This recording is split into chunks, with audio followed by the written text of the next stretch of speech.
recorded live at 4ZZZ Studios, Meanjin, Brisbane. On 102.1 FM. And broadcast across Australia on the Community Radio Network. You're listening to Zed Games. Zed Games brings you the best in gaming news, reviews, community and culture. Want to reach out? Share your hot take? Or do you just want to share your favourite game? Find us on socials at Zed Games AU.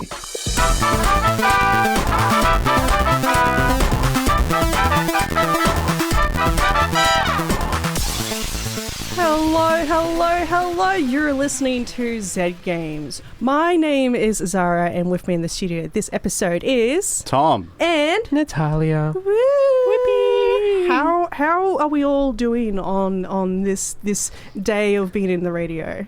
I'm feeling pretty good, despite engaging with some challenging media. Oh. How about you, Natalia? Do you feel like you've been challenged by media lately? I've been challenged by being awake, and my lack for sleep is calling for me. Well, I've been challenged by the weather. Yes. And also by all the games that I wish I was playing right now. Not that I'm sorry, I didn't mean to make it sound like I don't love being here. I love being here. Sorry, guys, let's wrap it up. Let's go play, I don't know, Peak. It's just that there's so many video games in the world and so little time. It's award season. Everything's looking good. Yeah. It is, yeah. I've been playing, I've been wanting to see what the hype's been about with Claire Obscure, just to be like, oh, what are all these people talking about? And I think I get it. I get what they're talking about. Yeah. I cried twice so far. Right. Which is, it's good. It's nice. Yeah, very emotional. Yeah. It's good to get it all out sometimes. Yeah. While playing awesome turn-based action. How good are you at parrying? Oh. Super good. 50% of the time. Nice. How about you? I'm enjoying it a lot. I've played a lot of like action RPGs before. Like I learned how to parry through Dark Souls, so it helps. Although these guys kind of they try and fake you out. It's like, oh, I'm going to hit you, but I'm going to do a little spin, and now I hit you. Sometimes it's sort of like, they're like, ooh, I'm going to do a little, and then they're like, no, that wasn't good. Now I got you. Which is, that's what it feels like. Yeah. But yeah, what have you two been playing recently? I played like 4 games this week. This is the first week where I didn't have that much on. Oh, that's nice. Rift of the Necrodancer. I played what else did I play? I played Haste, which I'm going to talk about today. But mostly, more than anything, I'm just waiting for Unbeatable to come out next week. That is my game. It got delayed for a month, and so I've just been like itching to play that game. Quite literally. I've been feeling the same way about Terminator 2D No Fate. Keeps getting delayed. God, it's such a bummer, right? Yeah, it actually does look pretty good. I'll show you later. Oh, please do. And we're about to jump into the week in gaming news.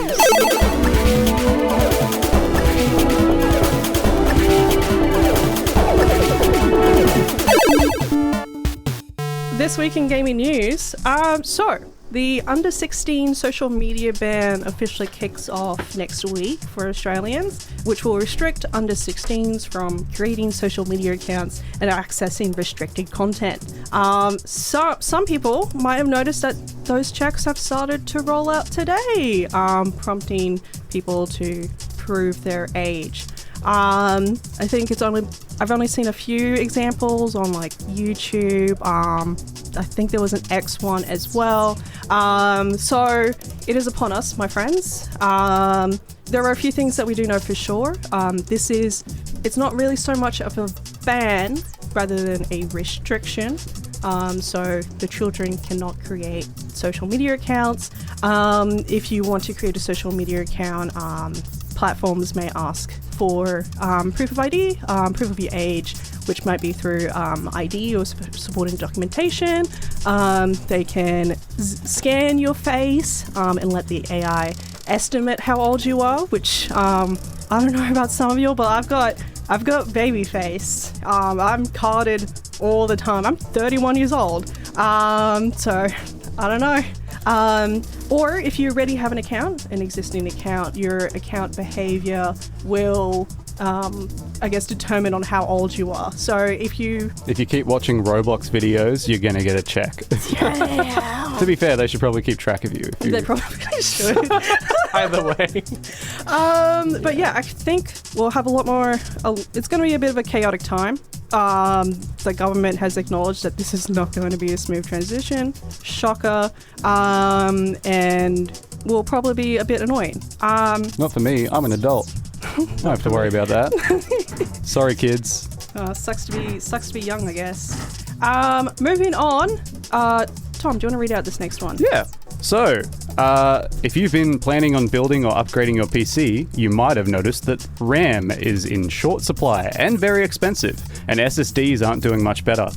DRAM and NAND products have doubled in price in November, and production capacity isn't expected to improve until 2028.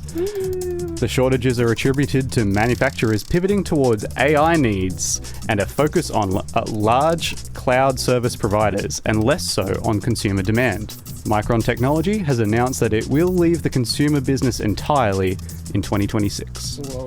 Yeah. Rock needs the RAM. they need the RAM. Hungry. How much dedicated RAM do you need? Does Grok need to spread misinformation? I'm so used to graphics cards being like the problem. The whole thing. Yeah, that was like the issue with cryptocurrency, is they used graphics cards to power their Bitcoin miners. And now the RAM is gone. I mean, I think about, the Steam machine. They've talked about how the pricing of that is going to be dependent on basically looking at what median, looking at a similar spec level to a mid-level machine. They're going to pre-pricing it at that level. So every time you hear RAM is going up or graphics cards are going up, that's I did not even think Steam about that affecting the Steam machine price. Oh, okay, cool. Oh, super awesome. I love that. Wow. Great news. But at least we can see more hallucinated images online. Yippee! Oh, I love that weird yellow filter that's over all of them. Moving on, XL Championships. So the XL Esports World Championships finals is just wrapping up as we speak.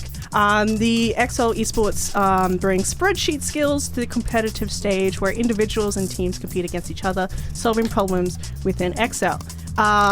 I cannot stress how awesome this actually is. I was just tuning in before the show.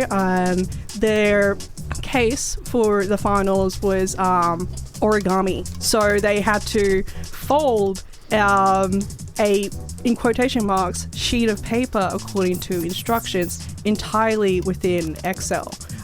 So that's incredible. It's kind of really cool. In previous years, they had a taxi driver simulator, so you had to try and calculate the optimal routes and everything, and program code the little car to drive around. It's really, really kind of awesome stuff. Probably worth checking out. When I retire from radio, I want to be one of the announcers for this. Just saying. So in 10 years, if you just look up XL Esports, I'm probably going to be there. Nothing is stopping you from doing it right now, Zahra. You're so right. Oh, you know what? Okay, let's wrap up the show. I'm going to Las Vegas. Right, second time we're wrapping up the show. Next up, so Game Awards just around the corner on the 12th of December at 10:30 a.m. for those of us based in Brisbane. How nice. Round 2 of the Player's Voice is set to open 4th of December, so it should be right now open, with the final round of the Player's Voice opening on the 8th of December. So if you want to act like you're contributing to democracy, go for it. Also, there is a weird statue in the Mojave Desert. Jeff Keighley tweeted about it, and people have identified where this statue is and are starting to sort of make a pilgrimage there. We don't know what it's for. Some people said it's Diablo, others are like, no, it's Elder Scrolls. Other people are saying, no, it's God of War. It looks Elden Ring-ish to me, but could also be OA, which is the upcoming Hideo Kojima horror game. Given that they're besties, Jeff Keighley and Hideo, that might be more likely. That is the most sensible theory I've heard all day. Natalia, do you want to hop into the news nibbles? Yes. Justin Lin, known for the Fast and Furious movies, will be directing the upcoming Helldivers movie based on the game franchise, which is based on the Starship Troopers movies. And although Justin isn't a gamer, he, quote, aims to find the humanity and the characters and weave timely themes into the story. Fans are asking him to play the game at least once. I cannot think of a single timely theme you could weave into Starship Troopers or Helldivers. I can't think of anything happening in the world that could... Space fascism? No. I feel like just watch Starship Troopers if you want a Helldivers movie. But maybe it'll be really fun to watch. Yeah. Fast and Furious movies are pretty fun to watch. I don't even like cars that much. I think it'll be fun, especially because the Helldivers movie is the game is very like satirical in its own right. I think it'll be a fun transition. Next one. Can I read this next one? You can read this next one. Tortellini, the goldfish who played Elden Ring and even defeated Melania, has sadly died due to a bacterial infection. He was there to make us all laugh and bewilder us on how a small fish could do so much. I miss him so much, said his owner Eric in a tribute post. I quite like this goldfish. Make me cry. It was pretty cool. He was a little fish and he could do so much better than me. That's for sure. And Tom, do you want to tell this last story? Yeah. So, players playing Escape from Tarkov are finally escaping from Tarkov. Oh, yay! The game has been in development since 2012 and escaped early access in November and has been brutal to players. But now the streamer Tiggs has been acknowledged as the first player to escape from Tarkov. I am so happy that it is actually possible. Wow. It feels like it shouldn't be, it's like the One Piece. Like, you can't find the One Piece, right? You're supposed to have like 10 million episodes before... Yeah, but 2012 is pretty substantial amount of time. How long has One Piece been going on for? Longer than that. Over 1,000 episodes. All right, now for some upcoming games. December 4th, that's today if you're listening live, we've got Blood Refresh Supply for PS5, PS4, Switch, Xbox and PC. We've got Cloudheim for the PC. We've got Elden Ring Night Rain, Forsaken Hollows DLC for the PS5, Xbox and PC. We've got Metroid Prime 4 Beyond for Switch and Switch 2. And they all seem to be having a lot of fun. Night Swarm for PC. Octopath Traveler 0 for the PS5, PS4, Switch 2, Xbox and PC, Routine for Xbox and PC, Sonic Racing Crossworld's Nintendo Switch 2 Edition for the Switch 2, Thief VR, Legacy of Shadows for the PSVR 2, Quest 2 and 3 and Steam VR. And Natalia, do you want to read out the rest of the week in gaming news? On December 8th is Microsoft Flight Simulator 2024 coming to PS5 of all places. Then it was Yakuza Kiwami 1+2 for the PS5 and Xbox. And then on December 9th, drumroll please, Unbeatable is coming out for the PS5, Xbox, and PC. Oh my goodness, it is We're straight up not going to see you on December 9th, I think, December 10th. It's been a pleasure knowing you all. Hold on your hats, though. Oh, sorry. Save some excitement for December 10th's release of Farming Simulator Signature Edition for the Switch 2. Yeah! Woo! Let's play out some fields. Oh yeah, and then Montezuma's Revenger, the 40th Anniversary Edition for the PS5, Switch, and Xbox, and Mutant Football League 2 on PS5, Xbox, and PC for you freaky footballers. And Caroline has just told me that that One Piece is 28 years old. Wow. So, would be not included in the social media ban. Yay! One Piece can be on TikTok. It's real. All right. Real old. There we go. Alrighty. So I'm really excited about something that is happening on the 7th of December, starting at 12 p.m. Can you guess what it is? Is it Zed 4ZZZ related? Yes. It is the Hot 100 listening party! So yeah, we're having a Hot 100 a little bit early this year. But that's because we are coming up to the end of our 50 years of 4ZZZ celebration. If you didn't know, we've turned 50 this year. We actually turned 50 a little bit later. But we turned 50 this year. We're ancient. We're so old.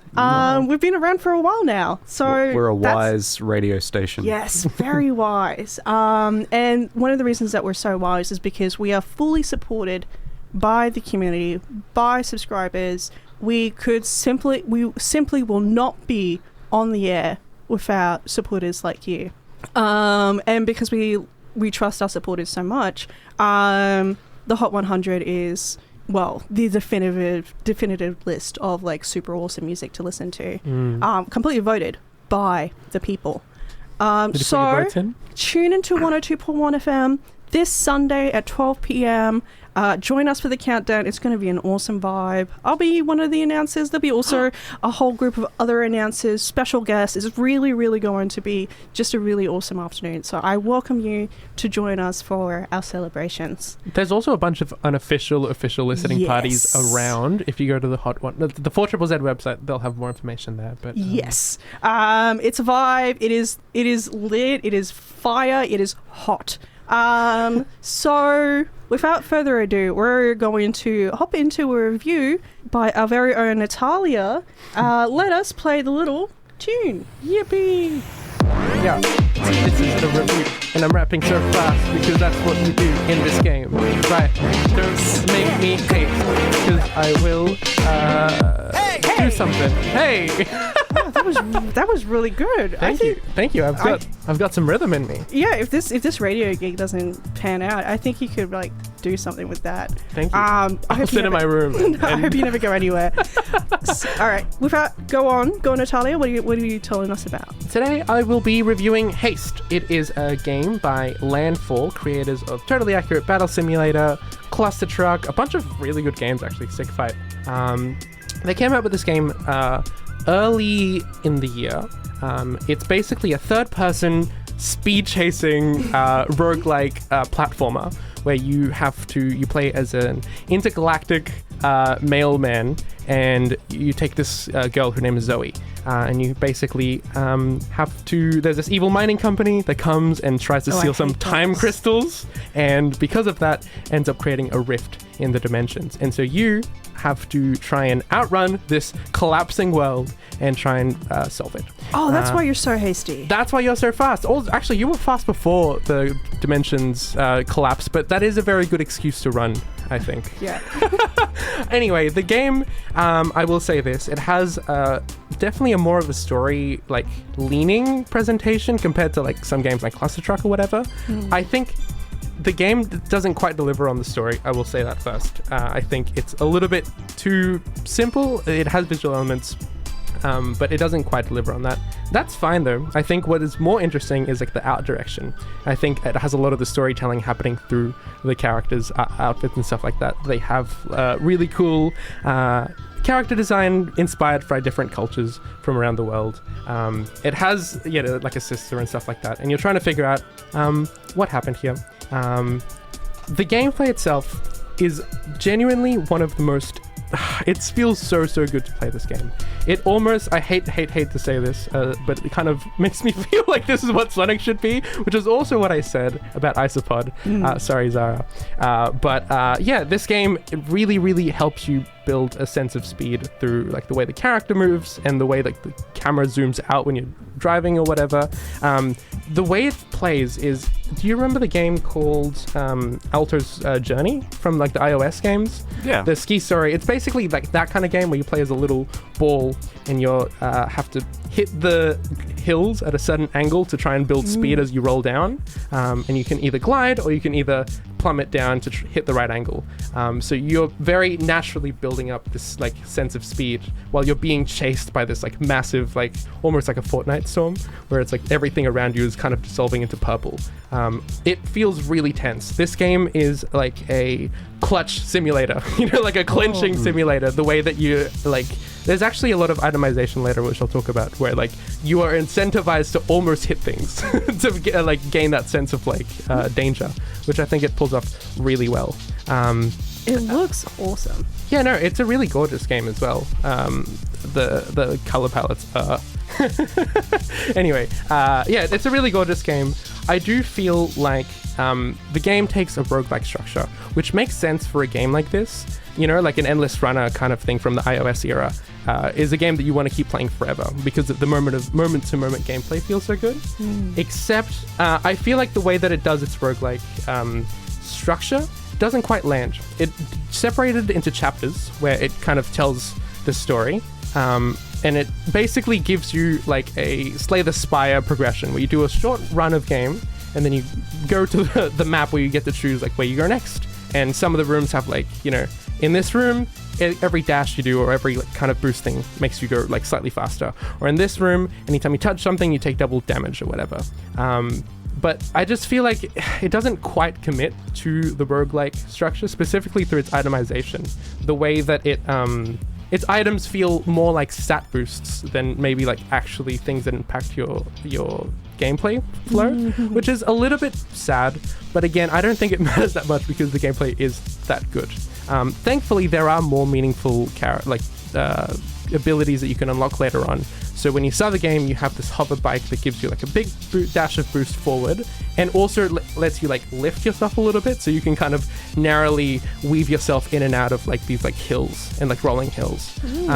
But later on, you unlock a grapple hook, which allows you to pull yourself up like through any game with a grapple hook feels great. Yeah. But it allows you to grab onto like the floor or like a tower ahead of you and pull yourself forward. And I think those kind of things actually do meaningfully change the experience, but they're kind of hidden behind lots of hard to read menus. And like I came across this bug where I couldn't speak to any merchants or vendors, which meant that I couldn't progress the story or I couldn't buy items, and that definitely dampened my experience a little bit.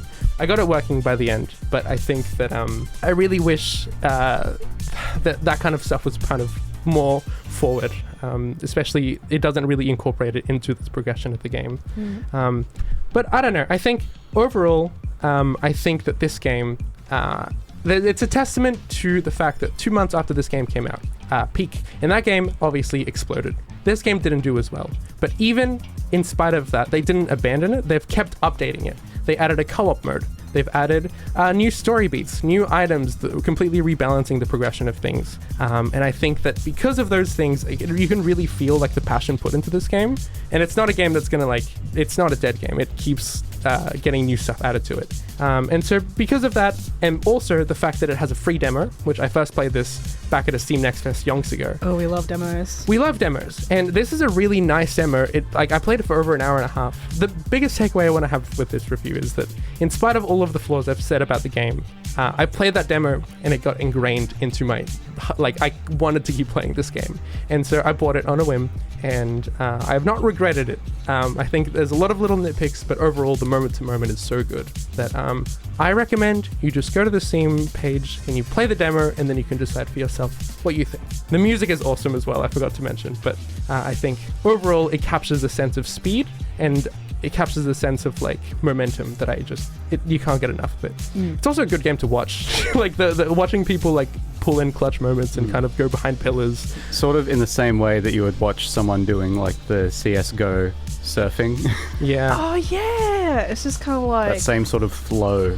Yeah. You sort of like the momentum move and a little bit with it, just from how your body sort of braces itself. Yeah, I also think similar to Isopod, which we talked about earlier, it has some boss fights at the end of like its chapters, and I think those are very, very good. Like the sense of like there is missiles, cluster missiles coming at you from the sky, and waves of fire coming from this like boss thing, and you're chasing this like snake thing going through this like massive like, I don't know, you can feel the sense of destruction and scale, and I think it's really cool. I think again a lot of this feels like a project of passion. I'm gonna check it out, I think. I know I need to check it out. Looks addictive. Check it out on Steam. It's $29.99 Australian dollars right now. And you can play a free demo. What's not to love? That is Haste. That is Haste. Woo.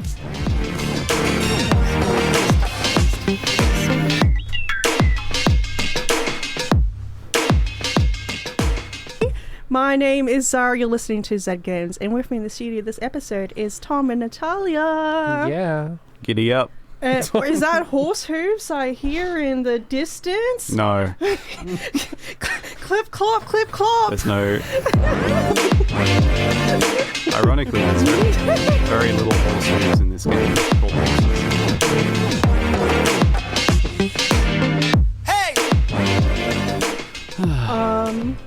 think before we get into the review, this is a very adult game. You might want to tune out for the next 5 to 6 minutes. I'm going to be very careful about how I talk about this game. It has very intense themes. Go for it. So, first of all, I'm talking about the game Horses. Horses is a first-person horror game released for PC on the 2nd of December 2025 by Italian developer Santa Ragione and lead designer AndreaLB. Horses has been talked about a lot in gaming spaces recently, specifically because the game was delisted from a couple of major PC selling platforms. Developer Santa Ragione announced that Steam would not permit them to release the game on that platform. They were informed of this via an automated email that implied that the game was not compliant with their storefront guidelines due to its offensive content. The feedback they received was vague and pointed towards a broad catch-all phrase in their terms and conditions, which stated that games involving any level of sexual content involving a minor would be refused. Similarly, Epic Games Store also removed the game one day before its release, stating similar reasons, relating towards the game's overall themes and presentation. Although, following all of this controversy, Horses did release successfully on GOG, or Good Old Games, as well as itch.io, and has become a top seller from all of this groundswell around this game, because people want to know what the deal is with Horses. The game, you play as a 20-year-old Italian man named Anselmo. You've been sent to work on a farm by your parents due to a middling university experience. As you walk in, the game opens with a crackle of old film reels playing on an old movie projector.